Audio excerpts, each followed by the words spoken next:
بسم الله الرحمن الرحيم الحمد لله رب العالمين والصلاة والسلام على سيد الأنبياء والمرسلين أجمعين أما بعد فأعوذ بالله من الشيطان الرجيم بسم الله الرحمن الرحيم إن الله لا يغفر أن يشرك به ويغفر ما دون ذلك لمن يشاء وقال تعالى ولو شاء ربك لآمن من في الأرض كلهم جميعا أفأنت تكره الناس حتى يكونوا مؤمنين صدق الله العظيم. عزیز بزرگوں، اللہ تبارک و تعالیٰ کا بہت احسان ہے کہ اللہ تبارک و تعالیٰ نے ہم تمام کو مسلمان بنایا، ایک ایمان والے کے گھر میں پیدا فرمایا. ایمان بہت بڑی اور بہت قیمتی دولت ہے. بہت مجلسوں میں بہت ساری مرتبہ اس کا ذکر ہم نے سنا ہے. ایمان کی اہمیت کے لیے صرف اتنی بات کافی ہے، آخرت کے تمام معاملات کامیاب ہونے کے جو طے ہوں گے وہ ایمان پر ہوں گے. اللہ نے ہمیں دیا ہے، ہمیں اس کی قدر کرنی چاہیے.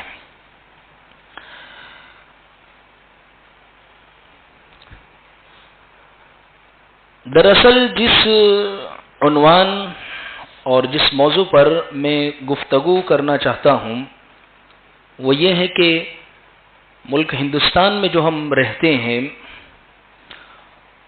الحمدللہ یہ جو ملک ہے ہمارا،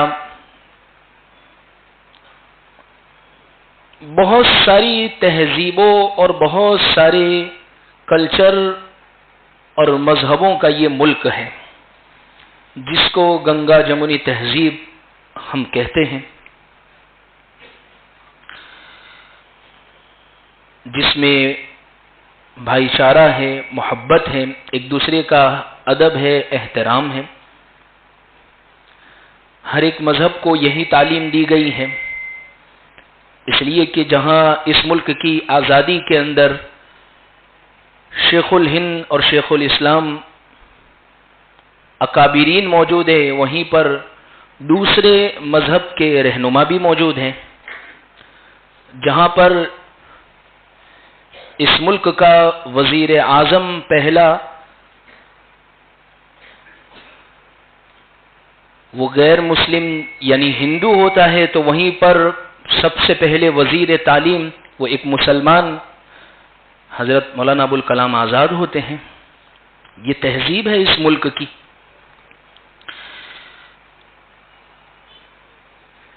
اسی تہذیب اور اسی کلچر کے ساتھ یہ ملک چل رہا ہے. ہم اس ملک میں رہتے ہوئے ہمارے جو غیر مسلم بھائی ہیں ان کے ساتھ ہمارا تعلق کیسا ہونا چاہیے؟ جس مذہب سے بھی ان کا تعلق ہے، چاہے ہندو ہے، سکھ ہے، یہودی ہے، نصارہ ہے، پارسی ہے، سکھ ہے، جس مذہب سے بھی اس کا تعلق ہے، ہمیں ان کے ساتھ کس طریقے پر رہنا چاہیے؟ ہم قرآن اور حدیث میں اس بات کو ذرا تلاش کرتے ہیں تو اللہ کے نبی صلی اللہ علیہ وسلم نے ہمیں اس تعلق سے جو تعلیم دی ہے اس پر ذرا ہمیں غور کرنے کی ضرورت ہے.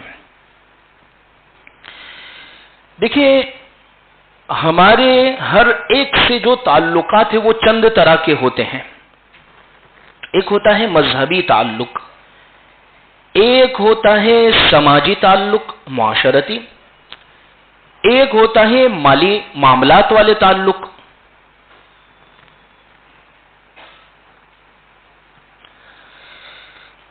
بہت سارے تعلقات اس قسم کے ہوتے ہیں.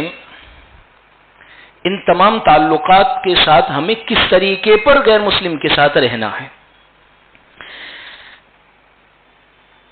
اللہ کے نبی صلی اللہ علیہ وسلم کی زندگی میں جب ہم دیکھتے ہیں، فتح مکہ کا موقع ہے، اللہ کے نبی صلی اللہ علیہ وسلم کے سامنے تمام مشرکین اور جس کو دوسرے الفاظ میں کہہ سکتے ہیں غیر مسلم موجود ہے. اللہ کے نبی صلی اللہ علیہ وسلم ان کے بارے میں حکم دیتے ہیں، اذهبوا فانتم الطلقاء، جاؤ تم سب کے سب آزاد ہو، تمہاری کوئی پکڑ نہیں کرے گا. یعنی حضور نے سب کو معاف کر دیا، بدلہ نہیں لیا. ظلم تو بہت دور کی بات ہے، بدلہ ہوتا ہے ٹیٹ فار ٹیٹ، آپ نے جیسا کیا اتنا تو لینے کا حق بنتا ہے. لیکن حضور، اچھا صحابہ نے کہا بھی، اللہ کے رسول یہ وہی لوگ ہیں جنہوں نے حضرت بلال کو تڑپایا تھا، حضرت سمیہ کو شہید کیا تھا، اور بھی بہت سارے واقعات یاد دلائے. لیکن حضور نے فرمایا کہ میں تمہارے ساتھ وہی معاملہ کروں گا جو یوسف علیہ السلام نے اپنے بھائیوں کے ساتھ کیا تھا. یعنی حضور نے نرمی کا معاملہ کیا. تو حضور کی تعلیم میں ایک بات یہ بھی ملتی ہے کہ اگر ہمارے ماتحت کوئی غیر مسلم کام کر رہا ہے تو ہماری یہ ذمہ داری بنتی ہے کہ اس کے ساتھ نرمی کا معاملہ کرے. اسی طریقے سے طائف کے موقع پر اللہ کے نبی صلی اللہ علیہ وسلم کو بہت زیادہ ستایا گیا.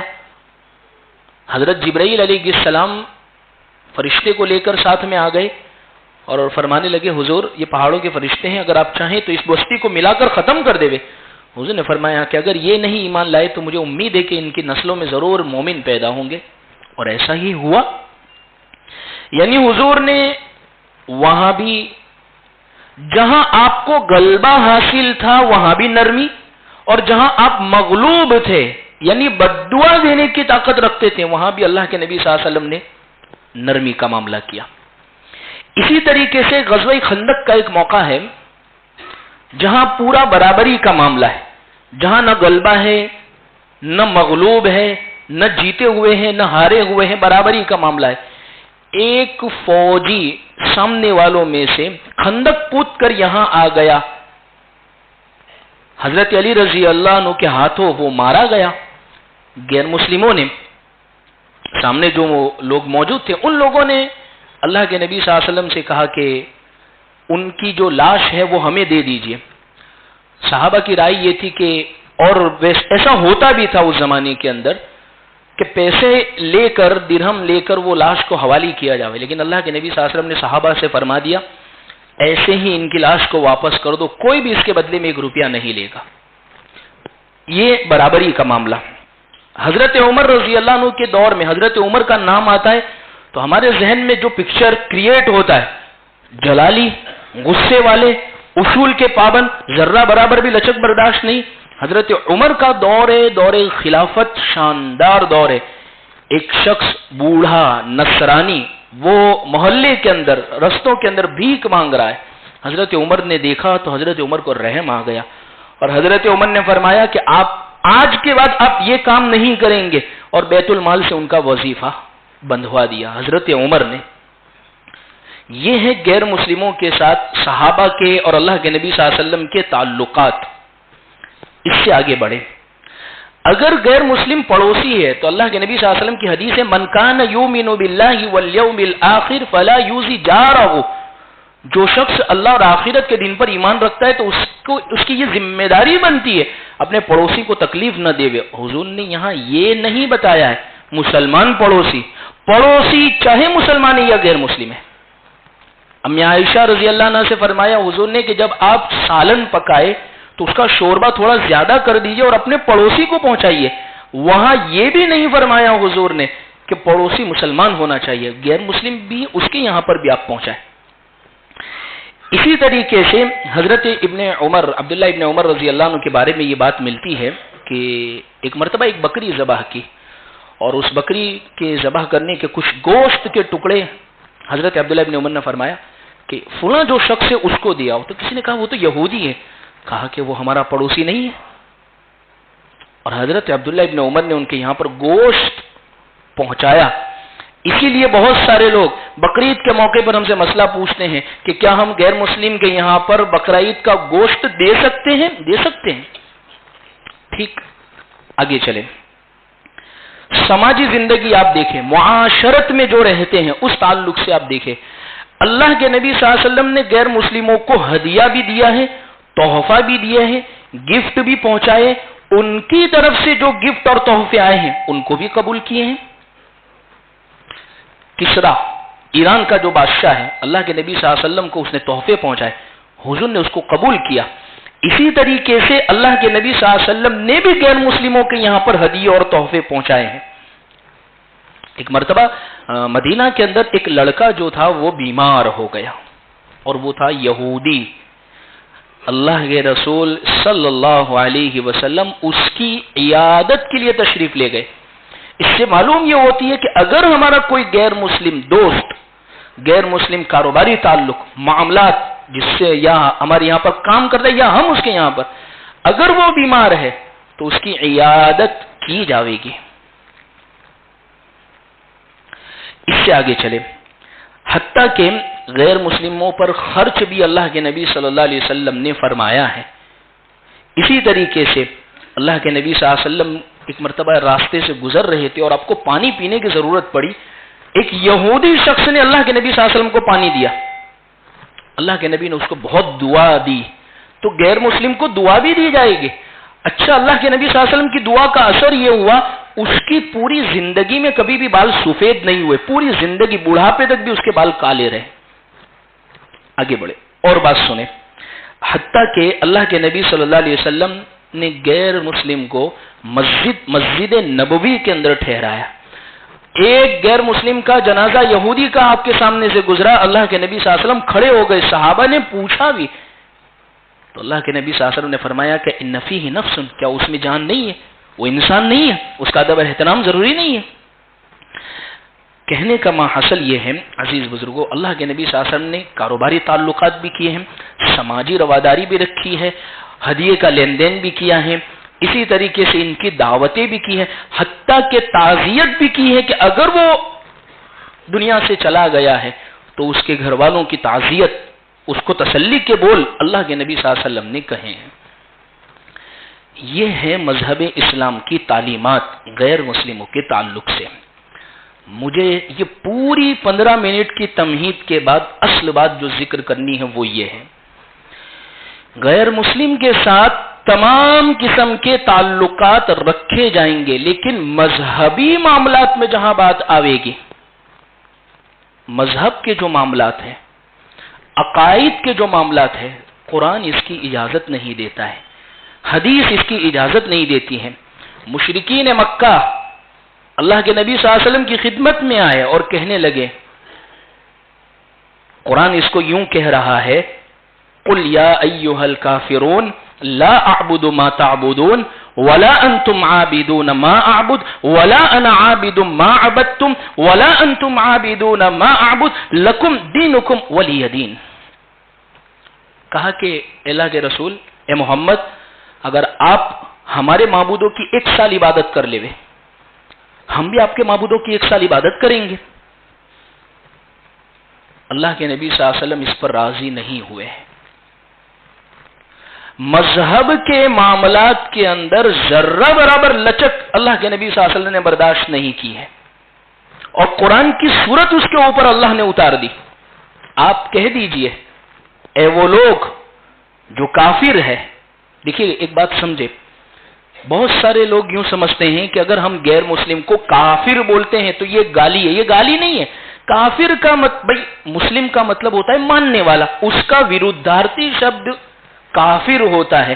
یعنی اس کا مطلب یہ ہوتا ہے کہ جو مسلمان اللہ کو مانتے ہیں، کافر یعنی اس کو نہیں ماننے والا، صرف یہی مطلب ہوتا ہے. یہ ہرگز گالی نہیں ہے. ٹھیک، قرآن کیا کہہ رہا ہے؟ قل یا ایھا الکافر لا اعبد ما تعبدون، تم جن کی عبادت کرتے ہو میں ان کی عبادت نہیں کروں گا، اور نہ ولا انتم عابدون ما اعبد، اور تم جن کی عبادت کرتے ہو میں ان کی عبادت نہیں، یعنی میں جن کی عبادت کرتا ہوں تم ان کی نہیں کرو گے، اور تم جن کی عبادت کرتے ہو میں نہیں کروں گا ان کی عبادت. اور اخیر میں قرآن یوں کہہ رہا ہے اس سورت کے اخیر میں لکم دینکم ولی، تمہارے لیے تمہارا دین بہتر ہے، میرے لیے میرا دین بہتر ہے۔ ہر ایک شخص، ہر ایک مذہب والا ملک ہندوستان کے اندر اپنے مذہب پر مضبوطی کے ساتھ عمل کرے، کسی کو یہ ثابت کرنے کی ضرورت نہ پڑے کہ اگر یہ ہمارے تہوار میں شریک ہوا تبھی یہ بھائی چارہ مانا جائے گا، اور میں ان کے تہوار میں شریک ہوا تبھی یہ بھائی چارہ مانا جائے گا، یہ اس کی ضرورت ہرگز نہیں ہے۔ بہت ساری چیزیں ہیں بھائی چارہ باقی رکھنے کے لیے، محبت باقی رکھنے کے لیے، مذہبی معاملات۔ نہ ہم کسی غیر مسلم سے دوست سے یہ کہیں گے کہ اگر تو میرا پکا دوست ہے تو ہمارے ساتھ عید کی نماز پڑھنے کیوں نہیں آتا ہے، جمعہ کی نماز پڑھنے کیوں نہیں آتا ہے؟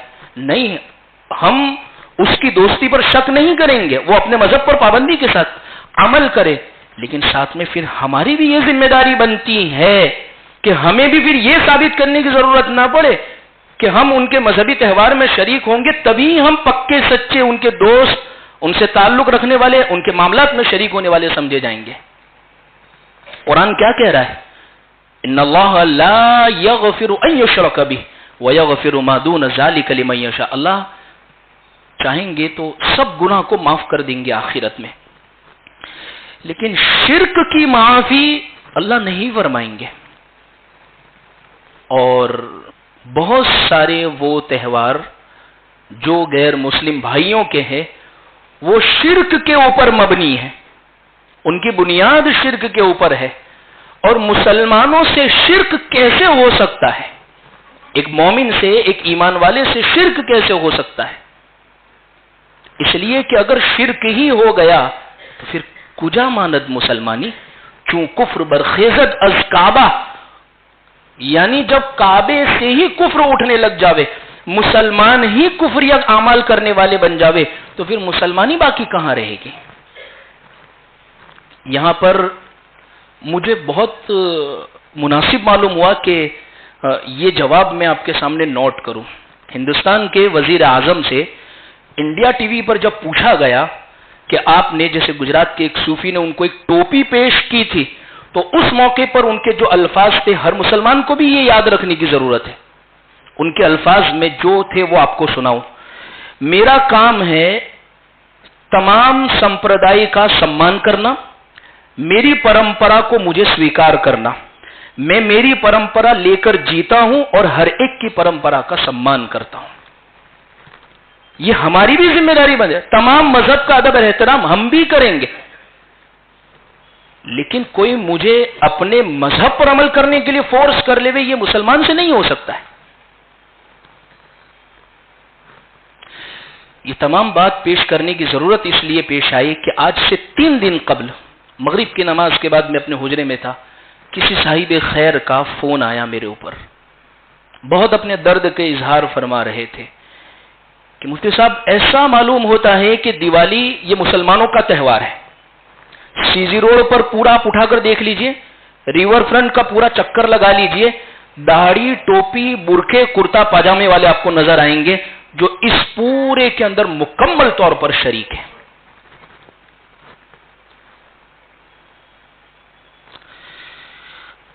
یعنی میں نے اسی لیے یہ تمام تمہیدات قائم کی ہے، یہ تمام آگے کی جو میں نے گفتگو کی ہے وہ اسی لیے میں نے آپ کے سامنے پیش کی ہے۔ یعنی مسلمان کی غیرت کہاں مر گئی ہے؟ کس جگہ پر ہم، مطلب یعنی ابھی یہ دیکھیے، یہ چند تہوار، ابھی یہ دیوالی گزرا، اس سے پہلے نوراتری آئی تھی، اور اس کے پہلے اور بھی اب یہ اتران آنے والی ہے، اب یہ ہولی بھی آ کر گئی ہے۔ ایسا معلوم ہوتا ہے کہ مسلمان یہ تہوار میں شریک ہوگا تبھی یوں سمجھا جائے گا کہ وہ مسلم دوست جو اس کا غیر مسلم دوست ہے اس کا سچا اور پکا دوست سمجھا جائے گا۔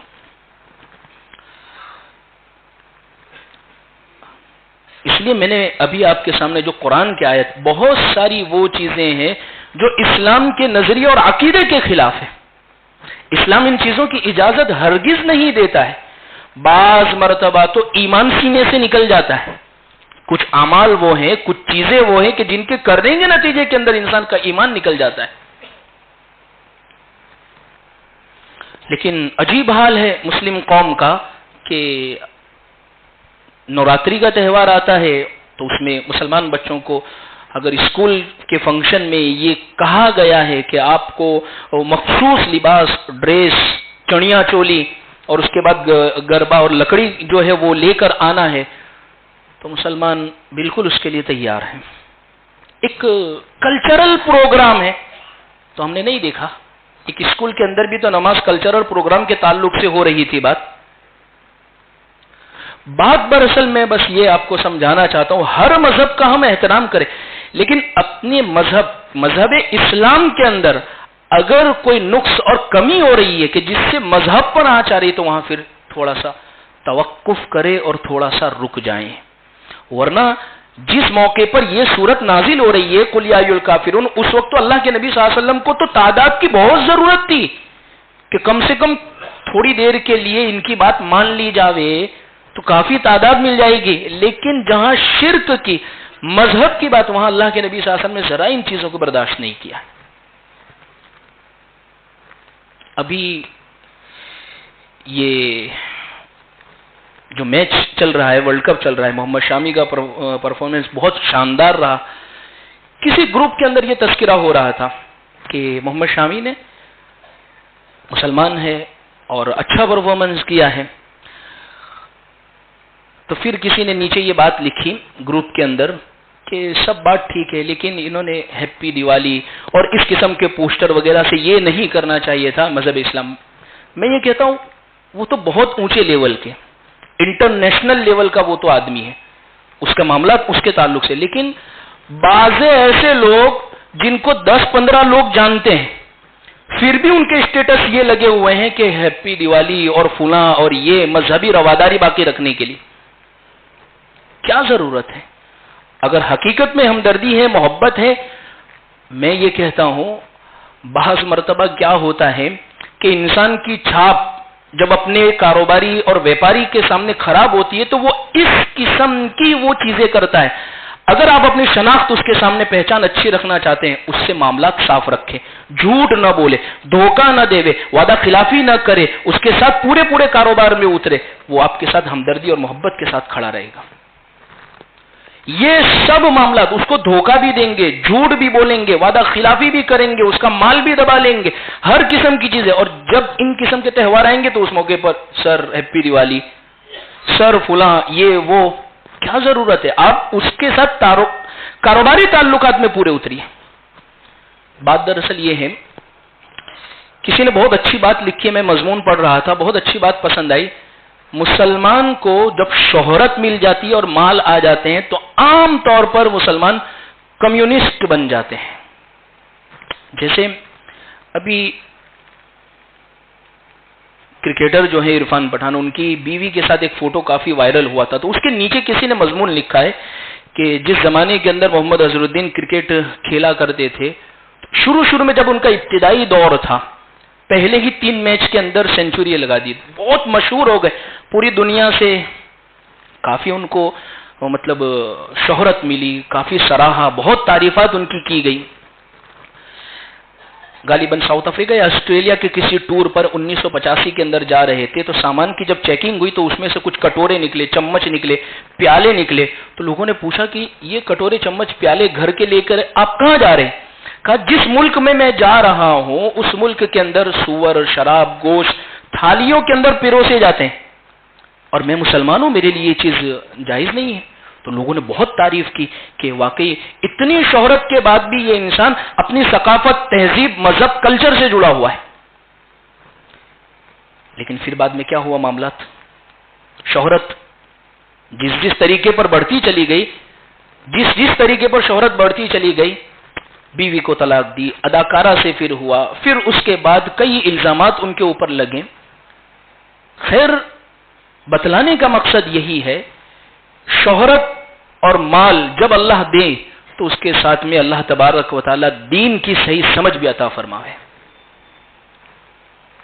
میں نے اس کے لیے سب سے پہلے 15 منٹ کی تمہید جو آپ کے سامنے قائم کی ہے، اس کا مقصد ہی یہی ہے.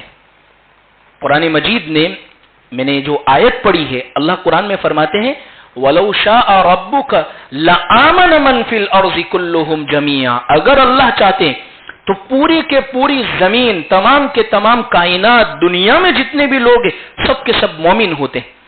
آگے اللہ فرماتا افانت تکرہ الناس حتی یکونوا مومنین، کیا آپ یہ چاہتے ہیں، یعنی اس چیز کو آپ ناپسند کرتے ہیں کہ وہ مومن ہو جاوے، یہی بہتر.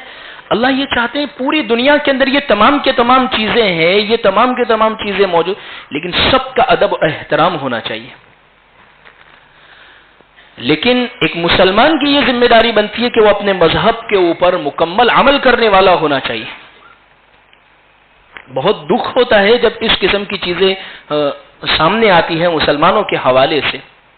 داڑھی رکھے ہوئے ہیں، ٹوپی پہنے ہوئے، اسلامی وضاقت ہے، دور ہی سے نظر آ جاتا ہے کہ یہ برقعے میں ہے، مسلمان عورتیں پٹاخے جلا رہے. یعنی بچے کے ذہن میں تو بچپن سے یہی چیز بیٹھ گئی ہے کہ یہ تو اپنا تہوار ہے،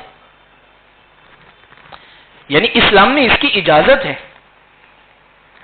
اور اسلام ان چیز کو جائز سمجھتا ہے. کیونکہ ماں باپ کا عمل، کہتے ہیں ماں باپ کو کہنے کی ضرورت نہیں پڑتی ہے، ماں باپ کا عمل وہ اس بات کی دلیل ہو جاتا ہے کہ یہ چیز صحیح ہے.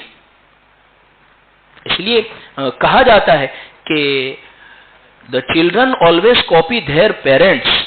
ماں باپ کو کہنے کی ضرورت نہیں پڑتی ہے، وہ صرف بچے صرف ماں باپ کو کرتے دیکھتے ہیں اور ان کو سمجھ میں آ جاتی ہے بات کہ یہ صحیح ہے، یہ غلط ہے. تو بہت سارے ماں باپ جلا کے دے رہے، پکڑ کے لے بیٹا پکڑ، تو میں ہاتھ میں پکڑا کے دیتی ہوں. غور کرے، فکر کرے. بہت سارے ایسے معاملات ہیں کہ جن چیزوں کے اندر صحیح سمجھ بوجھ لینے کی ہم تمام کو ضرورت ہے. اسلامی شناخت، اسلامی پہچان، اسلامی کلچر، ان تمام چیزوں کو ہم باقی رکھیں، اس پر عمل کریں، اس پر فخر ہمیں ہونا چاہیے. ساتھ میں غیر مسلم ہیں ان کے ساتھ محبت، رواداری، دعوت میں شریک ہونا. اس لیے بہت سارے مسائل پوچھتے بھائی دیوالی کی مٹھائی کھا سکتے ہیں؟ گفٹ کے طور پر ہے، ہدیے کے طور پر ہے. شیر خورما اپنے گھر پر لا کر عید کے دن ان کو پلائی، کوئی حرج کی بات نہیں. نہ ہم ان سے کہیں گے کہ آپ ہماری مذہب گاہ اور عبادت گاہ میں ہمارے تہوار میں شریک ہو، نہ ہمیں یہ ضروری بنتا ہے کہ ہم ان کے تہواروں کے اندر شریک ہو. ہر ایک اپنے مذہب پر مکمل عمل کرے، لیکن دوسرے کے مذہب کا احترام یہ ضروری ہے. اس لیے عزیز بزرگوں، اللہ تبارک و تعالی نے دراصل مذہب اسلام جو جھولیوں میں دے دیا ہے، گفٹ میں دے دیا ہے، تحفے میں دے دیا ہے، اس کے لیے مشقت ذرا برابر برداشت نہیں کی ہے، تو اس لیے اس کی قدر نہیں ہے. اور عام طور پر یہی ہوتا ہے، باپ کمائی جہاں پر ہوتی ہے وہاں انسان کو اتنی قدر نہیں ہوا کرتی ہے.